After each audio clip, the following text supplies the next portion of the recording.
अस्सलाम वालेकुम नाज़रीन, this is me Tehseen Baloch और आज हम जिस टॉपिक पे बात करने जा रहे हैं वो भी एक बहुत ही दिलचस्प टॉपिक है और वो भी अभी रिसेंट हैपनिंग में से एक है।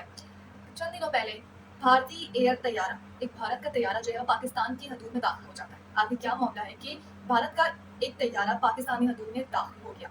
क्या भारतीय एयरलाइन ने पाकिस्तानी फ़िज़ाई हदूद की खिलाफवर्जी की या वो तैयारा किसी फ़िज़ाई हंगामी सूरत हाल का शिकार था? लेकिन इन सब के अंदर सबसे अहम सवाल जो बनता है वो ये बनता है कि पाकिस्तान के एयर ट्रैफिक कंट्रोल ने भारत के जो जहाज को तैयारे को पाकिस्तान की फिजाई हदूद में दाखिल होने की इजाजत आखिर दे कैसे दी? ऐसा क्यों हुआ? क्या वजह थी इन सब के पीछे? ये इतना बड़ा मामला हुआ कि भारत का एक तैयारा जो है वो कुछ देर के लिए पाकिस्तान की हदूद में दाखिल हुआ। इसके पीछे क्या माजरा है? हम लोग हर एक चीज़ पे बात करेंगे, हर पहलू पे हम लोग रोशनी डालेंगे, लेकिन उसके लिए आपको ये वीडियो जो है वो एंड तक जरूर देखनी होगी। इत्तलात के मुताबिक खबर ये सामने आई है कि ये एयर इंडिया का जहाज जो तैयारा जो था वो AI-479 था, जो कि पाकिस्तानी हदूद में 20 जून को चंद मिनटों के लिए दाखिल हुआ और उसके बाद वापस भारत की तरफ रवा दवा हो गया। आखिर इसके पीछे क्या वजह थी? वजह ये थी कि ये जहाज जो था, ये तैयारा जो था, एयर इंडिया का एयरबेस तैयारा था जो भारतीय दारुल हुकूमत दिल्ली से अमृतसर जा रहा था। लेकिन अमृतसर जाने पे कुछ वहां पे ऐसी सिचुएशन क्रिएट हो गई कि इस तैयारे को अपना रास्ता, अपना रुख जो है वो थोड़ी देर के लिए पाकिस्तानी फिजाई हदूद में ले जाना पड़ा।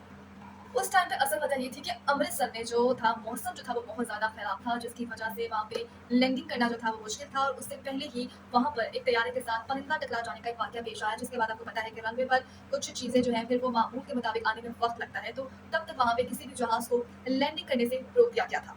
नाज़रीन, एविएशन अथॉरिटी में जहाज़ जो है जब परिंदे से टकराता है तो इस मामले को बहुत संजीदगी के साथ लिया जाता है, तो तब भी यही हुआ और रनवे को कुछ देर के लिए खाली कर दिया गया और उसका मुआयना शुरू हो गया।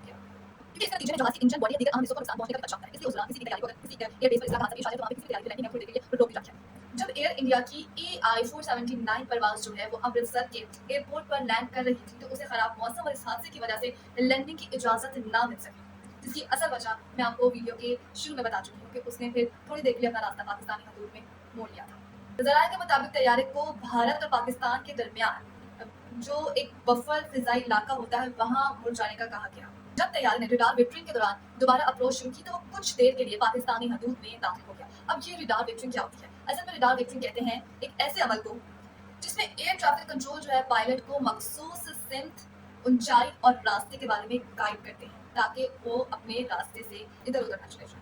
इससे तैयारा क्या करता है कि तैयारे की महफूज लैंडिंग होती है और अगर आगे कोई हंगामी सूरत हाल है, मौसम खराब या कोई हादसा पेश आ गया है, तो वो एयर ट्रैफिक कंट्रोल जो है उन्हें रडार की मदद से किसी मुतबादिल, किसी ऑल्टरनेटिव रूट का कहते हैं कि वहाँ तैयारे को मोड़ लिया जाए।